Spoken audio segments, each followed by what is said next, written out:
Radio Publique Africaine.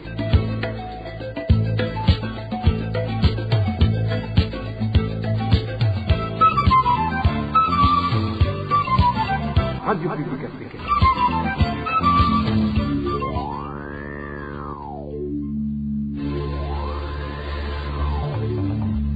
C'est le moment de suivre le journal parlé en français. À la présentation, Émile Nivasumba. Nous sommes le 18 juin 2021. C'était il y a une année, jour pour jour, lorsque Évariste Ndayishimiye prêtait serment au plus haut sommet de l'État. Nous dresserons son bilan dans le secteur politique. C'était également une année de plus de 500 personnes tuées dans le pays. Vous suivrez également la Ligue Iteka au cours de ce journal. Certains habitants de Rumongue accusent les policiers du GEMIR de les dépouiller régulièrement de leurs biens et argent. À suivre également dans cette édition, vous présentée par Émile Nivasumba. Bonsoir et bienvenue.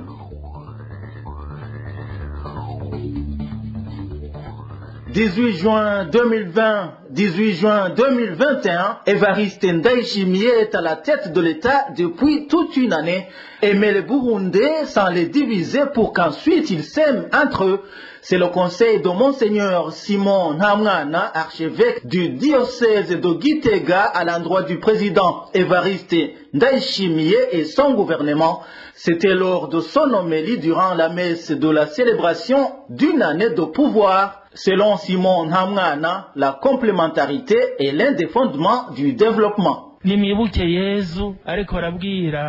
Souvenez-vous, Jésus-Christ, quand il rappelait au juge le premier commandement, c'est lui d'aimer son Dieu avec tout son cœur, toute son âme et son intelligence. C'est le principal commandement. Même le deuxième est presque pareil au premier. Il te dit d'aimer ton prochain comme tu le fais pour toi-même. Cela est écrit dans l'évangile de Matthieu. Là, Dieu est clair. Il nous a ordonné de s'aimer comme il l'a fait pour nous. Mes frères en Christ, si vous êtes réellement avec nous dans cette prière, n'ayez pas peur de le faire comme Jésus nous l'a ordonné. Jésus-Christ, qui est aussi Issa, nous a bien expliqué ce que cela veut dire. Au nom de mes frères Hutus, Tutsis et les autochtones, mettons-nous ensemble pour le bien de nous tous, pour que chacun de nous se sente considéré. Je m'adresse à vous les autorités, à vous le président de la République et à ton gouvernement, afin que vous nous aimiez nous tous, sans distinction, sans nous diviser. Rassemblez-nous plutôt, pour que nous sentions la joie de le faire aussi entre nous Burundais, et ainsi notre pays sera prospère.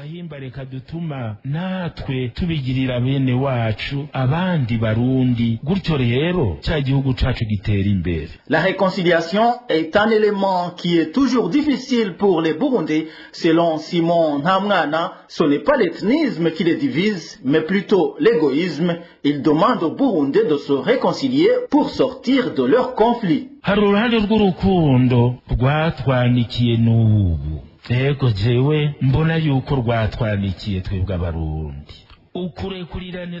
Il y a une partie de l'amour qui nous a échappé, nous les Burundais, jusqu'à présent.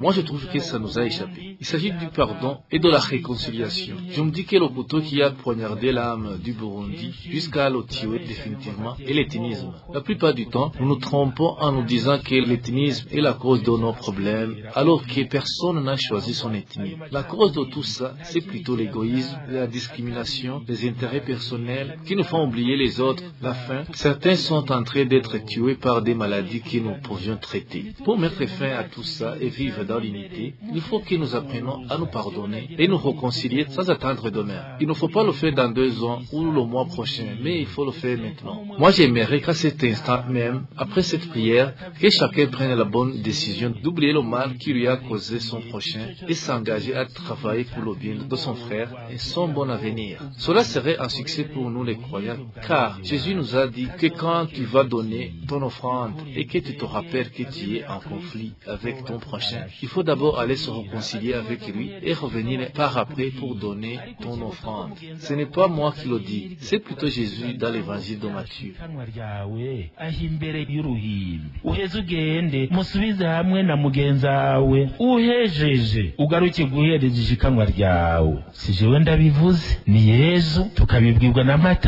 Lors de ces prières, le président président de la République a avoué avoir reçu des menaces de la part de certains individus auxquels il a interdit d'exploiter les sites miniers sur le sol burundais. Évariste Ndayishimiye a également mis en garde les autorités qui maltraitent la population de base. Nous devons tirer une leçon dans la Bible comme se sont comportés les successeurs de Joshua. Nous, les hauts dignitaires, nous devons faire attention. Nous devons lire la Bible pour qu'elle soit notre guide. Lorsqu'une autorité prend le pot de vin, c'est vraiment honteux et Dieu va la châtier. Lorsqu'une autorité exerce de l'injustice sur un simple citoyen, il sera puni par Dieu. J'ai fait des enquêtes et j'ai trouvé que l'injustice se fait sur les simples citoyens et non pas dans les milieux des administratifs. On demande le pot de vin aux citoyens ordinaires et non pas aux administratifs. Ça, c'est la malédiction. Certains sont en train de détourner les minerais du pays. Un jour, j'ai surpris les voleurs de minerais et je leur ai dit d'arrêter l'extraction. Ils m'ont par la suite menacé de me faire du mal. Je leur ai répondu que je suis un berger et que le berger fait pâturer ses moutons tout en sachant qu'il sera attaqué par des lions. Je leur ai dit que je protège mon bétail parce que je suis sûr et certain qu'à côté de moi, il y a des lions. Je leur ai répondu également que les lions qui vont m'attaquer, je vais les exterminer comme l'a fait David dans la Bible et ils ont abandonné leur projet.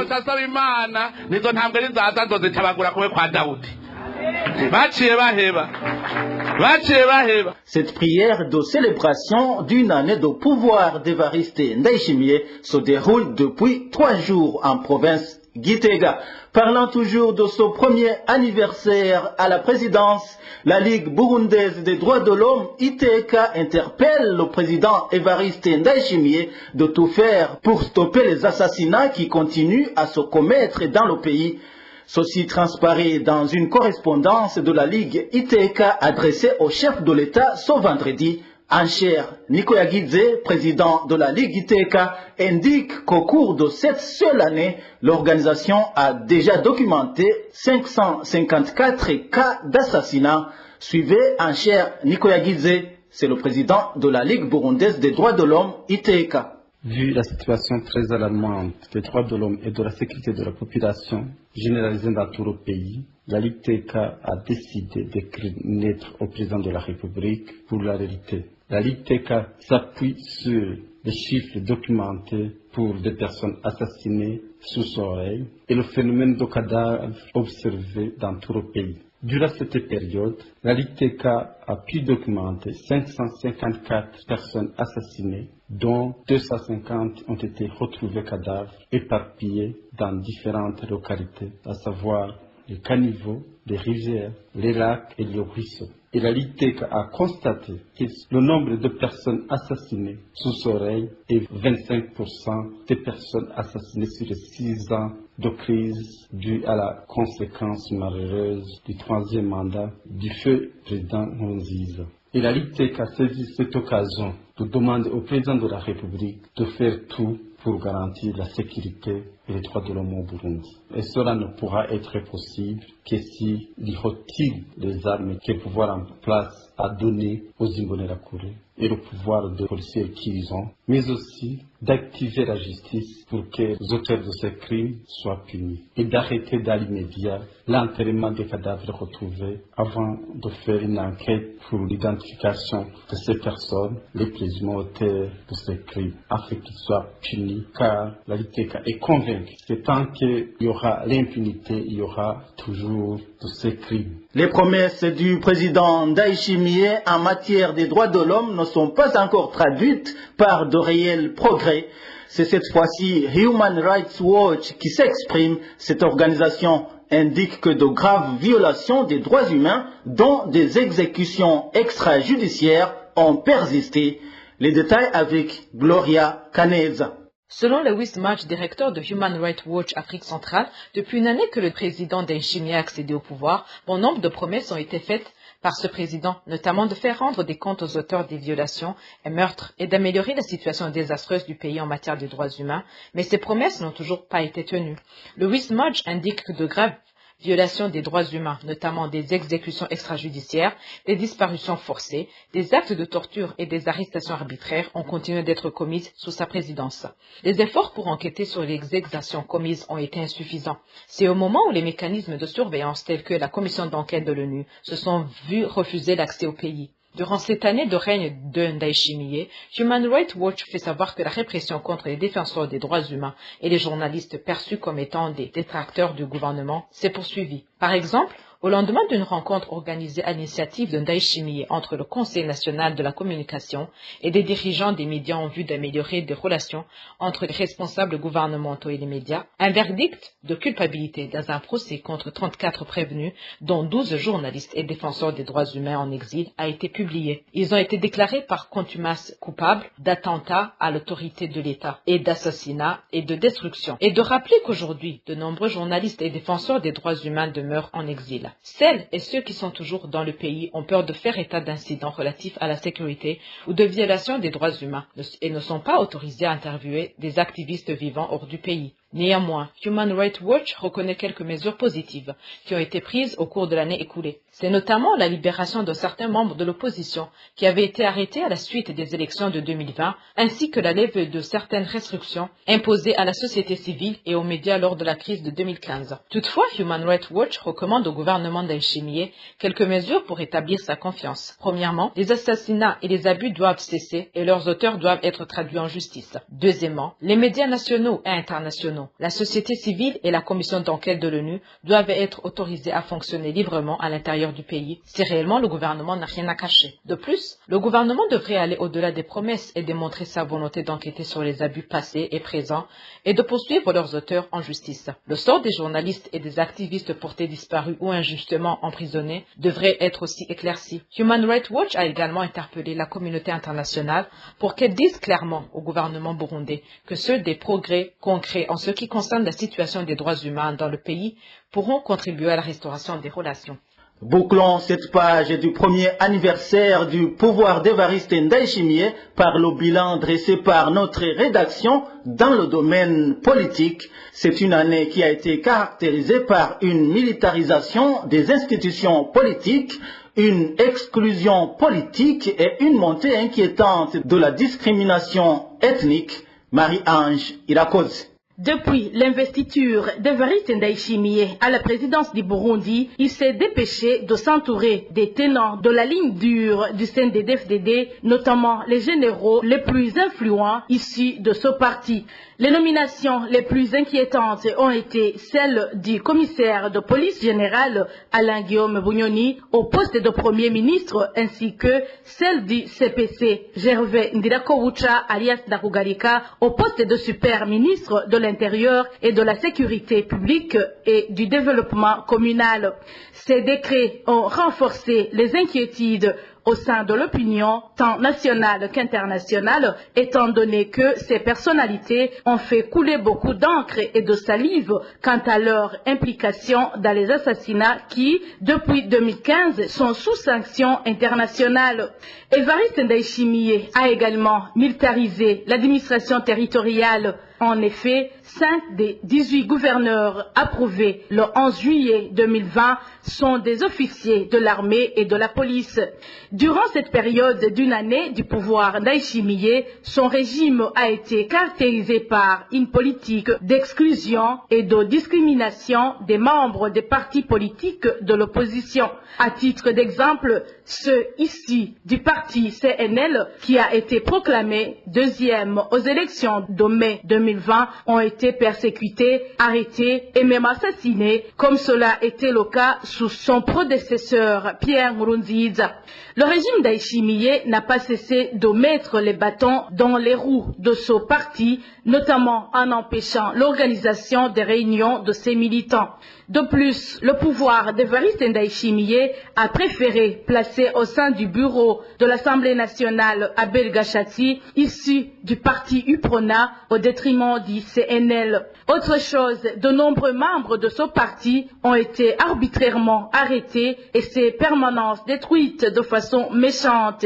L'exemple le plus frappant est celui des permanences du CNL sur les collines Gakuyo, et Buringa de la zone et commune Muhuta en province Rumonge qui ont été démolis en moins d'une semaine au mois de juin. Le pouvoir d'Evariste Ndayishimiye n'a pas non plus arrêté d'intimider les membres des partis de l'opposition et de les contraindre à contribuer aux festivités du parti au pouvoir, comme cela s'est observé au mois de novembre 2020 pendant la semaine dédiée aux combattants. Cette perquisition a également été perpétrée à l'endroit des membres de l'UPRONA. On citerait entre autres cas l'emprisonnement de Savin Daizamba, le président de la Ligue des jeunes révolutionnaires de Rwagasore au mois d'avril cette année. Le parti d'appartenance d'Evariste Ndayishimiye, le CNDD-FDD, a été aussi accusé d'être à l'origine des querelles entre les différentes factions de l'UPRONA, dont les réunions sont jusqu'à l'heure actuelle interdites sur le territoire du pays. Pendant la première année du pouvoir d'Evariste Ndayishimiye, il s'est également manifesté de nombreux signes révélant l'existence d'un plausible plan génocidaire contre les Tutsis. Effectivement, le 26 octobre 2020 a été mis au point un recensement ethnique des fonctionnaires de l'État et des sociétés privées.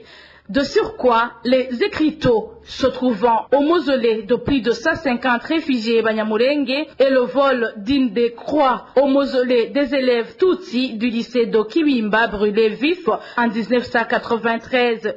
Les faits se sont produits en moins d'un mois, plus précisément en décembre 2020. De même, les familles des victimes de ce tragique événement ont été empêchées de commémorer par des autorités administratives de Gitega sous prétexte que le dit mausolée se trouve tout près du palais présidentiel. Pire encore, le gouvernement Ndayishimiye a décliné le 18 mai de cette année toute responsabilité à protéger et à prévenir le génocide, le nettoyage ethnique, les crimes de guerre et ceux contre l'humanité. En fin de compte, le règne d'Evariste Ndayishimiye a été caractérisé par des discours contradictoires, de multiples volte-face et des promesses non réalisées. Le numéro 1 du Burundi vient de terminer sa première année au pouvoir sans que l'article 95 qui oblige les autorités à déclarer leurs biens et patrimoine à l'entrée et à la sortie de leurs fonctions ne soit effective. Dans un instant, nous parlons sécurité.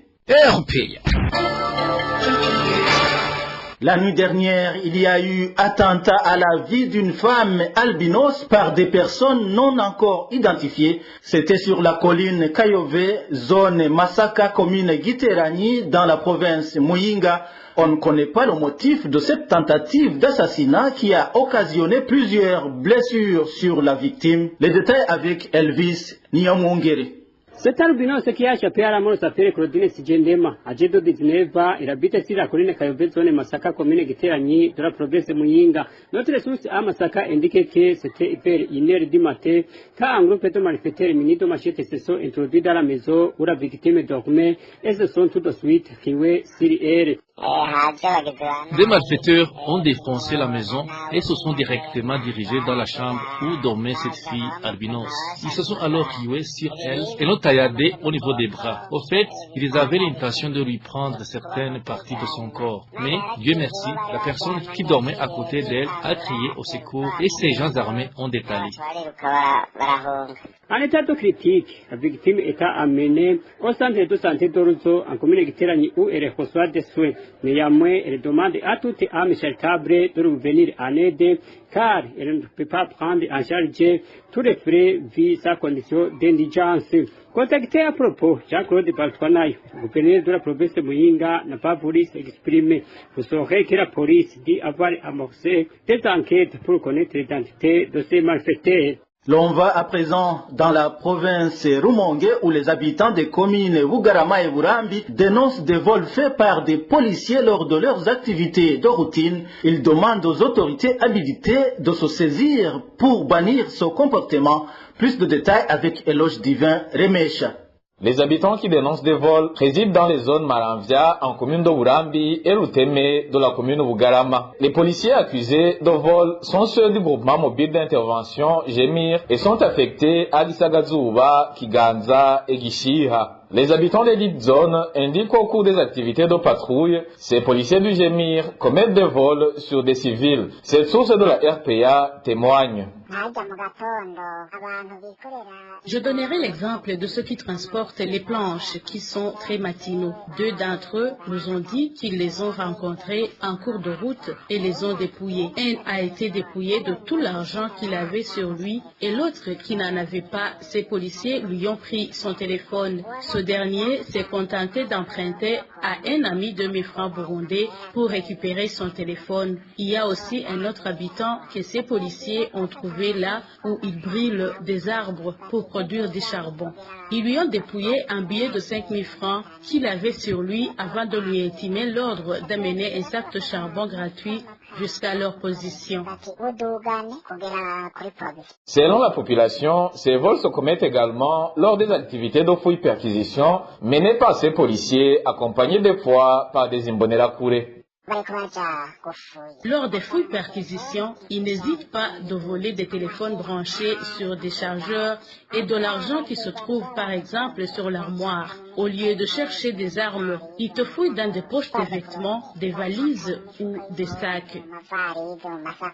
Les habitants des zones Ruteme et Marambia sollicitent l'intervention du ministère en charge de la sécurité pour stopper ces activités de vol et ainsi sanctionner les coupables. À ce propos, la rédaction de la RPA a tenté de joindre sur téléphone le porte-parole du ministère de la Sécurité publique, Pierre Mouriquier, mais il nous a raccroché au nez après une brève présentation. Le mouvement des femmes et filles pour la paix et la sécurité au Burundi déplore la persistance des actes de viol observés dans le pays sans que des mesures qui s'imposent ne puissent être prises pour éradiquer ce crime.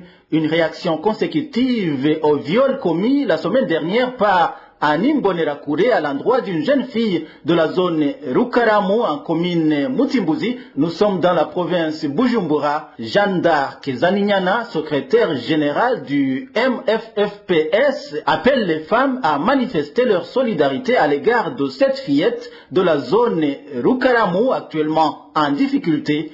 Jeanne d'Arc Zaninyana est le secrétaire général du MFFPS. La situation des droits de femmes et des filles au Burundi aujourd'hui devient catastrophique. Et cela se remarque à travers les différents rapports des organisations de la société civile et à travers les médias où on a chaque fois des cas de viol qui sont enregistrés. Malheureusement, on a l'impression que le gouvernement du Burundi ne se rend pas compte de l'ampleur de ces cas de viol, de l'ampleur que cela prend dans notre société. Et chaque fois, on lance un appel au gouvernement pour qu'il prenne des mesures exemplaires, mais surtout pour que le gouvernement prenne en priorité le programme de sensibilisation de la population burundaise pour montrer à quel point ce crime de viol est un crime qu'il faut vraiment éradiquer. Alors pour revenir un tout petit peu sur le cas de la jeune fille qui a été violée, c'est fort déplorable d'entendre qu'aujourd'hui la petite fille ne peut pas prendre des médicaments du fait qu'on n'arrive pas à avoir de la nourriture. Je voudrais par là rappeler qu'un enfant burundais n'a jamais été un enfant d'une seule personne. Ça a toujours été un enfant du pays. Et c'est vraiment le moment que chaque Burundais puisse prendre ses responsabilités, qu'il comprenne vraiment combien cet acte détruit une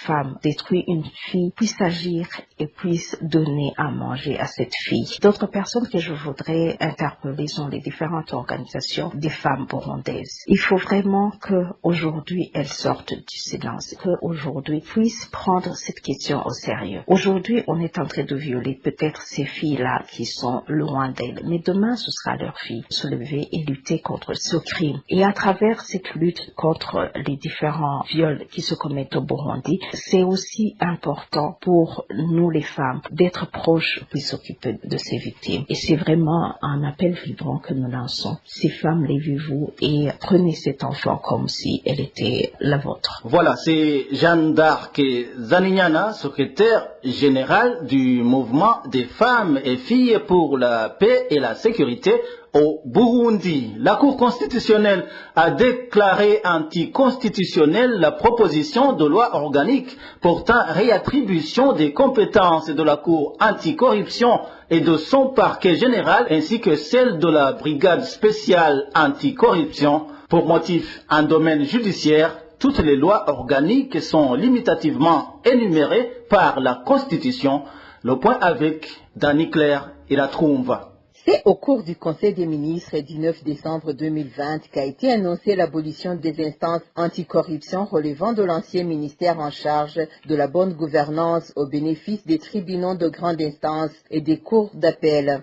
Une décision que l'Assemblée nationale n'aurait pas appréciée car elle a par la suite mis en place une proposition de loi organique portant réattribution des compétences de la Cour anticorruption et de son parquet général ainsi que de la brigade spéciale anticorruption qu'elle a soumis au président de la République pour promulgation. En date du 25 mai 2021, le président de la République a demandé à la Cour constitutionnelle de vérifier la conformité à la Constitution de ce texte de loi organique avant sa promulgation comme l'exige la loi. La Cour constitutionnelle, après examen et vérification, a déclaré ce 14 juin 2021 que la loi organique portant réhabilitation des compétences de la Cour anticorruption de son parquet général ainsi que celle de la brigade spéciale anticorruption n'est pas conforme à la loi fondamentale du pays. Comme mentionné dans cet arrêt de la Cour constitutionnelle dans le domaine de la justice, la Constitution a limitativement énuméré les lois organiques et après vérification, il s'est avéré que le caractère organique a été conféré à tort à la loi. Une courte pause et nous abordons la page société. RPA. La fabrication de la bière à base de bananes et du sucre est une réalité en mairie de Bujumbura. La rédaction de la RPA a pu se procurer certains noms de fabricants dans certains quartiers. Leur dénominateur commun, c'est l'appartenance au parti CNDD-FDD. Les détails avec Aimable Nishim.